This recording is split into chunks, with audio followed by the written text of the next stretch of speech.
Again, Austeris here. Welcome, guys, if you're watching it on YouTube. So we just finished the whole game, Cyberpunk 2077 main story and the DLC, the Phantom Liberty. I want to talk to you about the build we had, a Katana sword build, and it is wonderful, very powerful build, which I did enjoy it quite a bit. In this 2.0 version of the game, the build itself is the build itself is able to deflect bullets with your sword, and also parry some attacks with the sword. Can deflect more than 2-3 bullets depending on your stamina, because it's consuming so much stamina. So the easiest way is to just just to kill everything fast and furious, which is giving you a lot of chances to do. Depending on your sword you use, we're using iconic sword. People can use the sword with normal legendary sword with some mods. I recommend the Cyclone mod, which is giving you unlimited chance for unlimited combo, so you basically can slash continuously and super fast. It's very fun, but we do have a speed with my Berserker here, which is also doing basically the same, continuous hack and slashing. So we're gonna check out the character creation, the stats we put our points into for this build, the important stats, and then we're gonna show how the build works, what kind of cyberware we're using, what kind of weapons. That's the whole plan. Reflexes, I did start with reflexes with this build, and basically this is the main skill tree for a reflexes build. We have here less stamina consumption for attacking with the blades, ability to block incoming projectiles with the blades, which is consuming stamina. Then important thing to get bullet deflect. Not really that important, but it can bring some fun, especially dealing with some snipers, some flying robots that you can reach. Next we got the finisher. This is a crucial part of the build. Stamina lasts minus 20%, faster attack speed with blades, and log blade finisher. Every time you kill the enemy with the finisher, you get 25% of your health back, and this is keeping you healthy enough. Basically, at the end version of this build, I can tank everything, I can kill everything, can sustain so much damage because of my armor and the finisher that giving me health back. It's just like unreal. It's unreal to get killed. But the thing with this build, up until a level 35, up until you reaching that, depending on how much of your skill points you're gonna get from the NCPD situation to spend. So around level 30, the build is kind of fragile. You need to hide, you need to maneuver around, and you need to dash a lot. You just can't face tank much, because how fast you progress and how fast enemies damage increasing, but your armor and your sustainability not up to the task. However, after level 30-35, it's just virtually unkillable. I've smashed Adam Smasher in 30 seconds without taking much of damage, without easy fight. Let's just face tank at it. Flash of Steel, this is what I have in here. Opportunities, enemy affected by stagger, stun, blind or bleeding can also finish them. So this is kind of important points to take in on as well.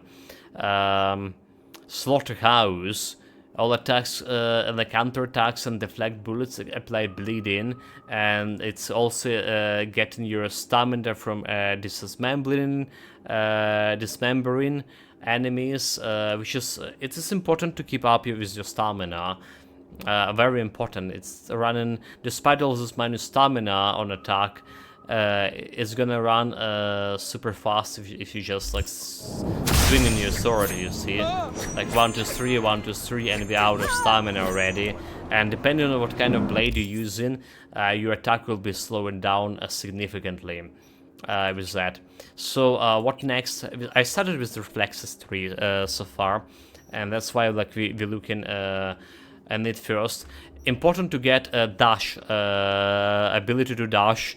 This is helping you to get close to the enemy fast, and it's helping you to avoid or disengage fast, especially earlier on. And later you get flash and thunderclap. Absolutely the thing that you need for a build. So when you perform a strong attack, the charge attack, you automatically leap on an enemy, and you can increase the distance of that leap as well later on.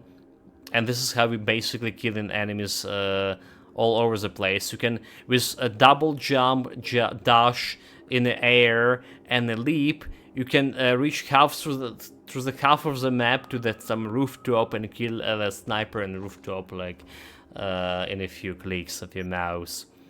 Air dash, that's what I'm talking about. You can dash in air, and we have tailwind.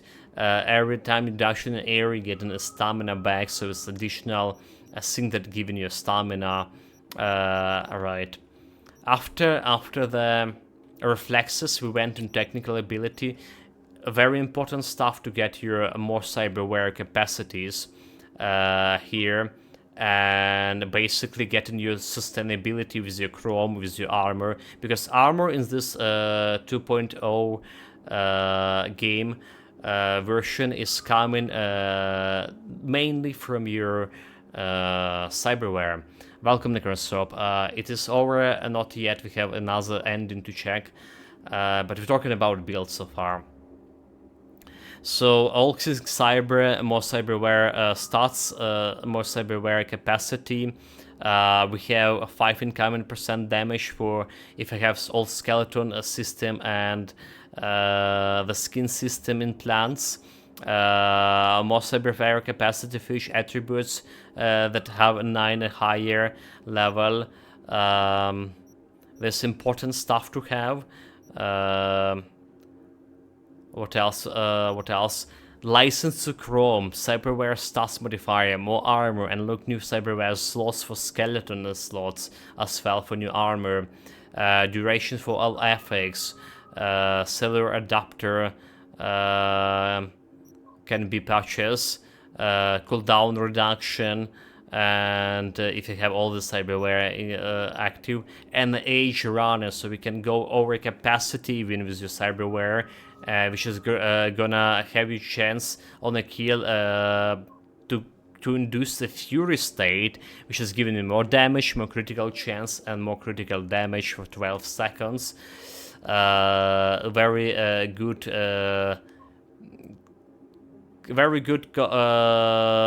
things to have, especially alongside with the Berserker cyberware we're gonna talk about later. So another thing is to pay attention is like this recharge per health item and stuff. That gonna be we have the automatic recharge using a health item with your cyberware later. So as the faster your health recharging, the better. But you're probably gonna wait with this until you could put some points into your body, right? Health regen in combat. What's important here is adrenaline rush. Every time you put in, you're using your health item, you're getting maximum health. 20% of that health you get in regen coming as adrenaline, and 30% actually of that health adrenaline, which is additional health, additional survivability to you. No pain, no gain. Adrenaline rush is active. More health recharge after neutralizing enemies as well. So that's what we have here.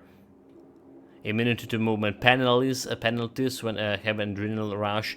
If enemy hacker put in your under constraint, you press your health item and you get an adrenaline rush and you're good to go, unhindered. But all of those skill points I show you, they all come in together. I have 70% cool just for stats here. They all come in together with cyberware you're using. The most important cyberware, I think, for the build, it's work in conjunction with adrenaline and with all of those health recharge things. Important to get that the third, let me see, the third flask here, right? Body, technical ability, where it is. One health item charge, right? A health streak. So to have 3 health items.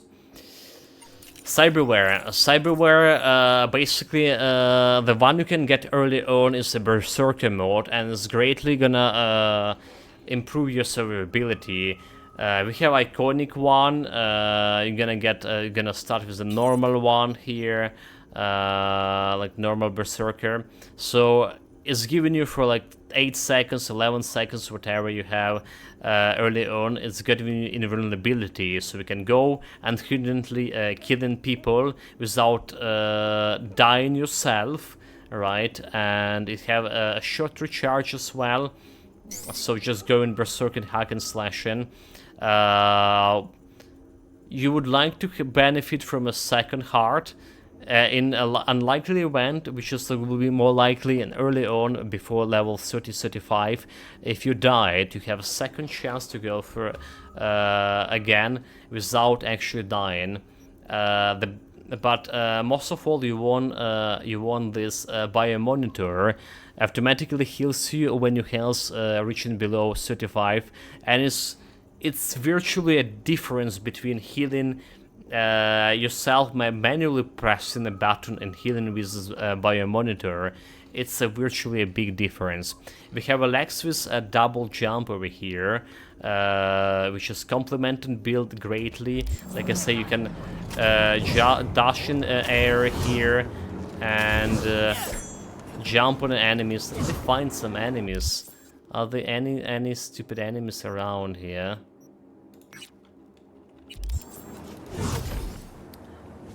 Like there should be some.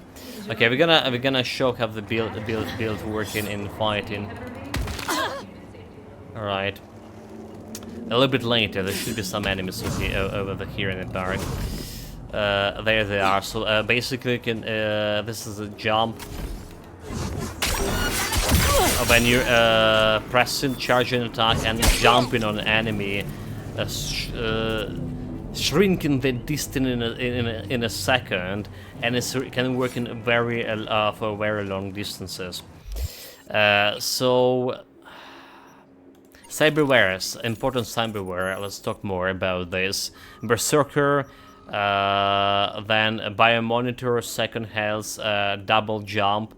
You want the ice. You want the self ice here to negate some hacker attacks. This could be nasty.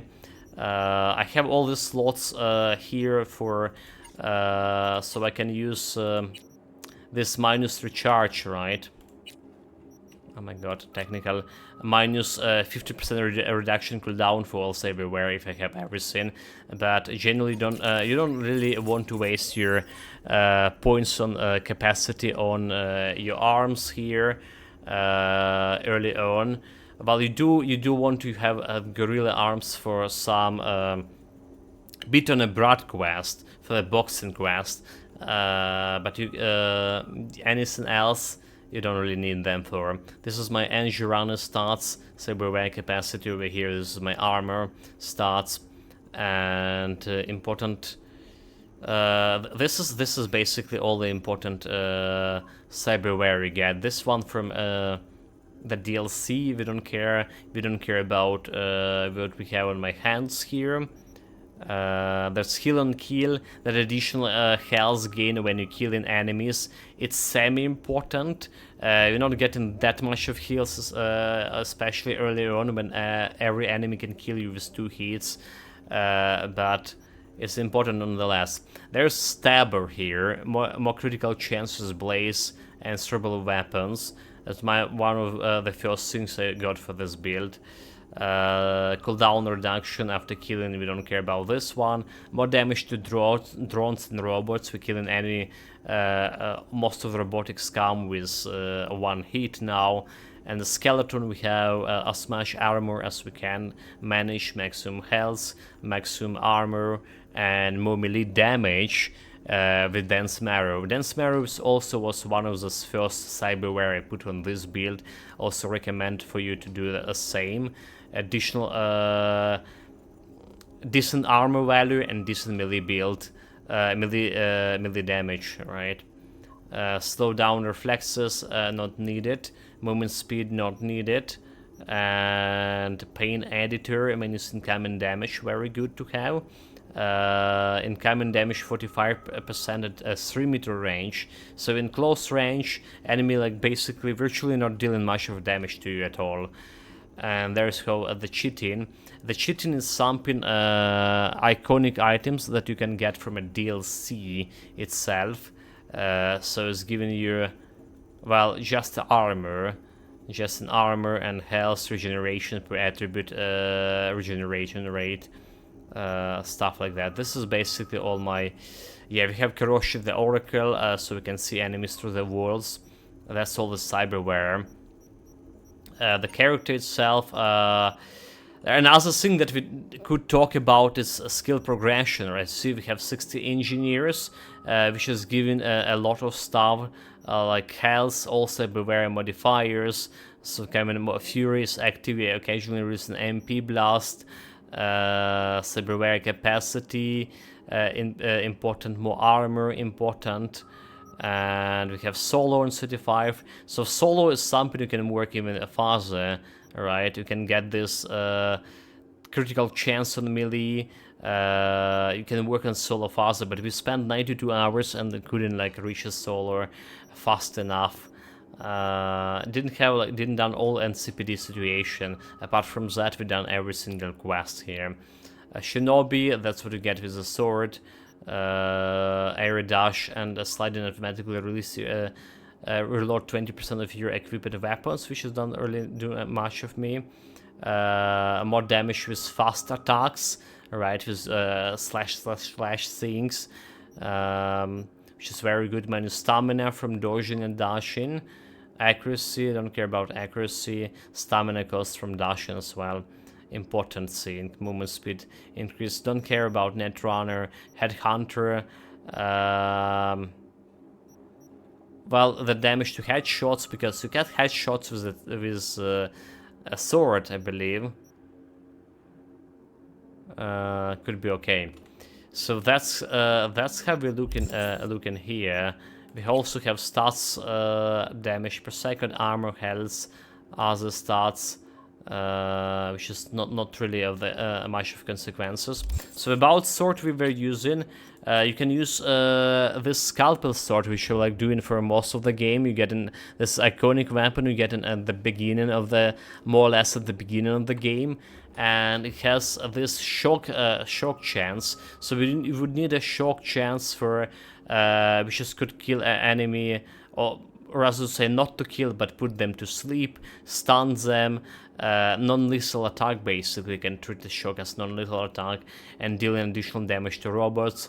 It is something cool to have for cyber psychosis, cyber psycho fights.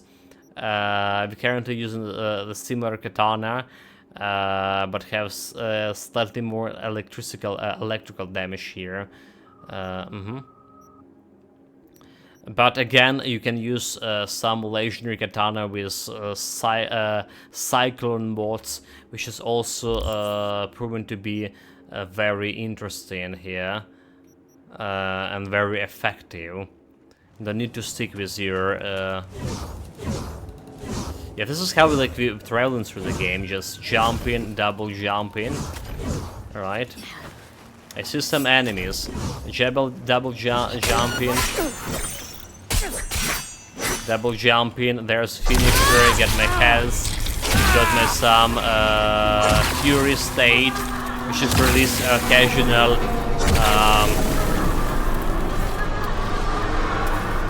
shockwaves here. And that's how the build works. That's how the build works.